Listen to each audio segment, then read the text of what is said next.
Mokymo priemonių paroda Didakta kiekvienais metais vyksta skirtingose Vokietijos miestuose. Šiemet įvyko Hanoveryje.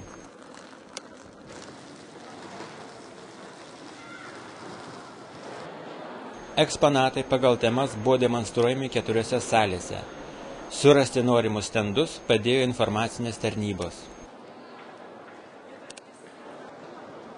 Į Didaktos parodą lankytojai atvyko su didžiuliais krepšiais, net lagaminais, kurie buvo skirti brošiūroms, knygoms, įvairioms mokymo priemonėms susidėti.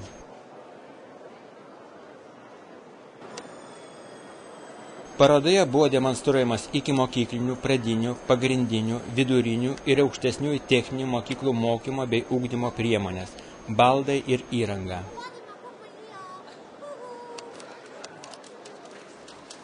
Eksponatus noriai bandė tiek mažieji, tiek suaugę parodos lankytojai. Bandoma buvo viskas – mokymo priemonės, žaidimai, judesio ir koordinavimo priemonės,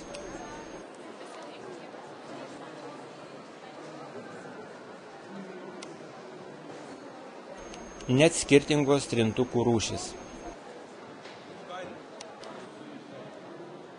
O prieš įsigyjant įvairius konstruktorius, kaladėlių ar rankdarbių rinkinius, buvo galima išmokti jais dirbti.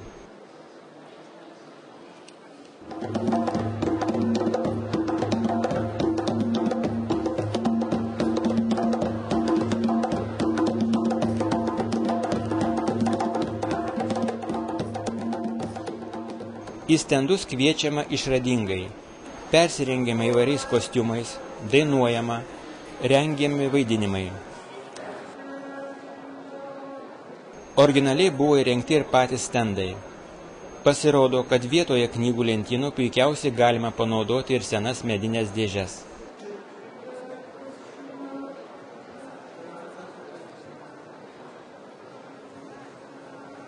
Vadovėlių, pedagoginės metodinės literatūros stendai užėmė beveik visą salę.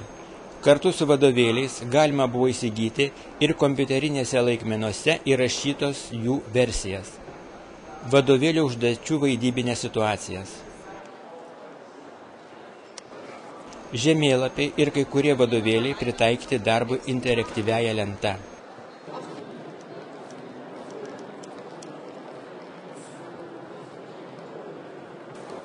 Parodoje buvo galima matyti naujausias mokymo įstaigų baldų madas. Kai kurios firmos prie savo eksponatų kvietė išradingai, siūlydami atsisėsti ant jų gamybos baldų išgerti kavos, o tuo pačiu demonstravo gaminamus baldus. Siūlomi baldai universalūs, lengvai transformuojami. Parodoje demonstruojami įvairios paskirties ugdymo ir mokymo įstaigų baldai. Tarp jų baldai pritaikyti braižybai ar piešimui. Neužmirštas ir mokytojų kambario apstatymas. Įdomai sprendžiame mokytojo darbo vietos problema. Įrengtoje darbo vietoje mokytojas gali dirbti kompiuterį, pasiruošti pamokoms. Šalia įrengta spintelė, kurioje galima laikyti asmeninius daiktus. Tokia mokytojo darbo vieta galėtų būti skiriama keliems giminingų dalykų mokytojams. Mokyklų klasėms siūlomi universalūs, lengvų formų, lengvai transportuojami baldai. Klasės lentos kabinamos ant bėgių, todėl lengvai galima keisti jų vietas, aukštį. Stalai gaminami įvairių formų, juos glaudžiant vieną prie kito galima suformuoti įvairias figūras. Nenaudojami stalai lengvai uždedami vienas ant kito.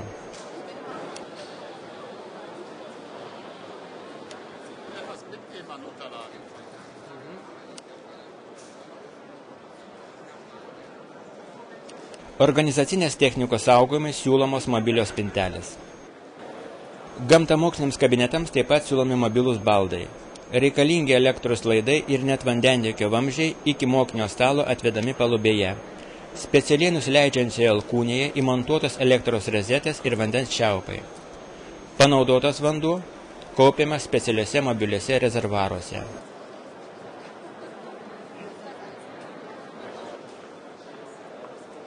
Mobilios ir traukos spintos.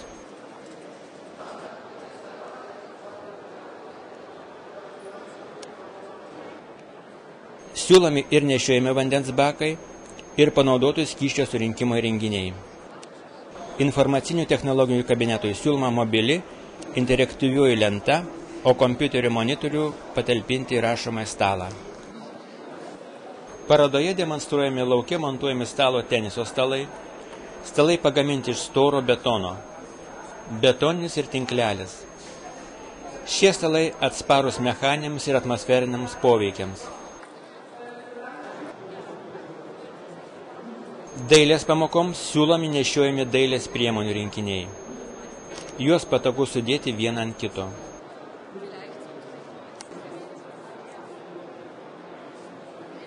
Čia pat dailės pamokėlė, kaip galima piešti naudojant flomasterius.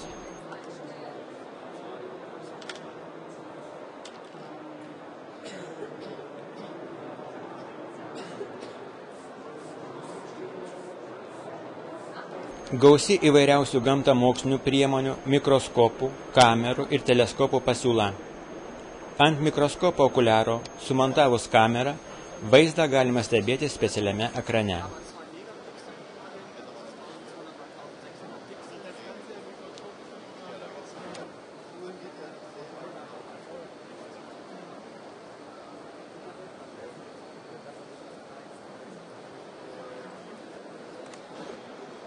Gamtamokslinės mokymo priemonės siūlomas rinkiniais, sukomplektuotos pagal atskiras mokymo dalykų temas.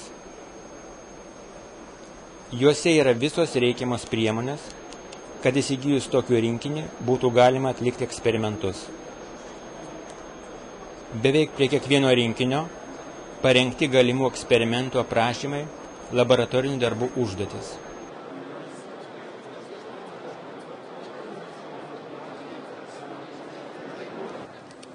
Aukštesniosioms ir aukštosioms mokykloms skirtose stenduose demonstruojami įvairūs cheminiai procesai,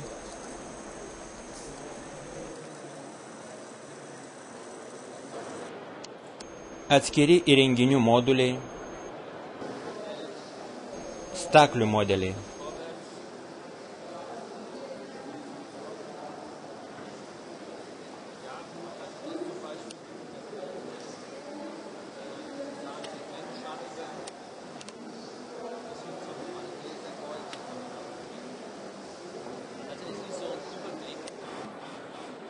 Demonstruojamas ir tokių staklių tikslumas.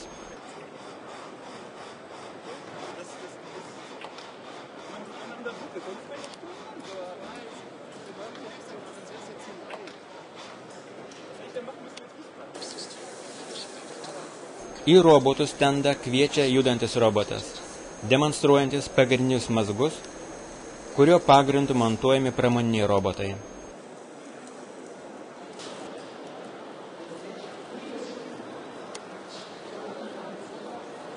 Šios parodos tema energija. Daugelė stendų buvo eksponuojamas mokymo priemonės, kurių pagalba galima demonstruoti skirtingų rūšių energijos virsmus, alternatyviausios energijos panaudojimą ir pritaikymą. Pradinėms mokykloms skirti modeliai, kurie veikia matomo šviesos poveikio dėka. Šviesa virsta elektros energija, kuri naudojama įvairių modelių elektros varikliams.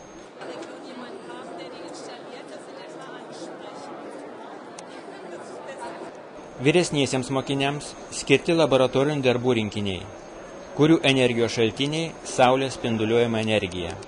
Matoma šviesa paverčiama elektros energija, panaudojamas šiluminis spinduliavimas, surenkami bei koncentruojami šviesos spinduliai. Demonstruojamas ekologiško namo maketas, kuris apšildomas panaudojant alternatyviasias energijas.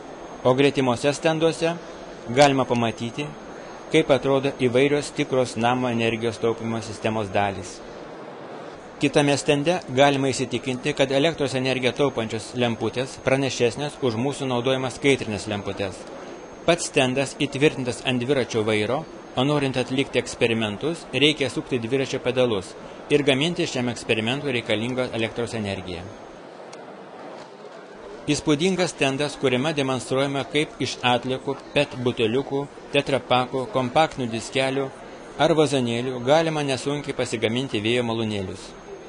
Išleistos netgi metodinės rekomendacijos, kuriuose aprašoma, kaip galima pasigaminti vėjo malūnus ar panaudoti tekančio vandens energiją. Šiuo stendu domėjosi tiek suaugę, tiek mokiniai.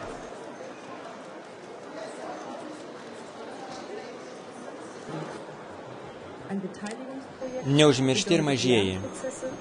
Įrengiant žaidimo aikšteles siūloma išnaudoti esamą natūralų reljefą, išsaugant jame ne tik esančią augmeniją, bet ir akmenis, nes šie gali tapti puikia žaidimo, mokymo priemonę ar dekoratyvinių puošybos elementų. Įvairių tipų interaktyviasias lentas siūloma įsigyti kartu su artimo židinio ar atvirkšnės projekcijos projektoriais. Įvairių parametrų ir sistemų projektoriai stacionariai montuojami prie interaktyvių lentų viršaus. Tokiu būdu projektorius nešviečia pranešėjų į akis, o pranešėjo šešėlis neužstoja interaktyvioje lentoje rodomo vaizdo.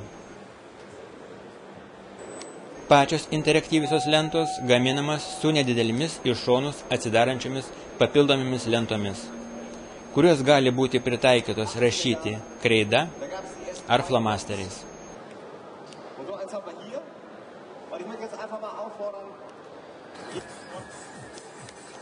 Parodoje demonstruojami įvairūs interaktyvūs treniruokliai, judesio krypties pasirinkimo, bowlingo,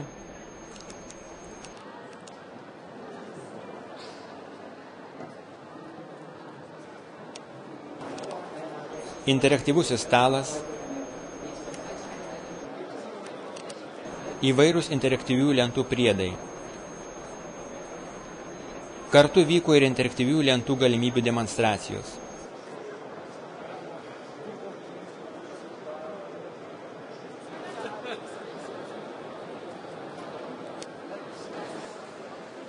Pavargusiems ir išalkusiems lankytojams parodoje įrengti maitinimo taškai, kurie yra neatskiroje patalpoje, o čia pat parodos salėse. Lankytojas, kramsnodamas sumuštinį ar gerdamas kavą, gali apžiūrėti šalia esantį stendą ar stebėti vaizdinių priemonių demonstravimą. Net restoranas, kad lankytojai jaustų parodos dvasią, nuo parodos eksponatų atskirtas tik dekoratyvinė tvorelė. Įvairiose parodos vietose organizuojamas konferencijos, kurios gali vykti ir prie kavos puodelio. Į konferenciją lankytojai gali būti kviečiami dainuojant,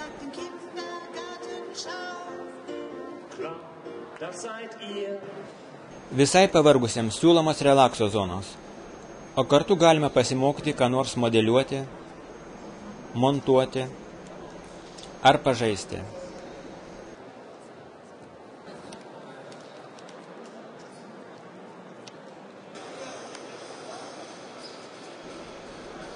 O po to vėl į parodos stendus.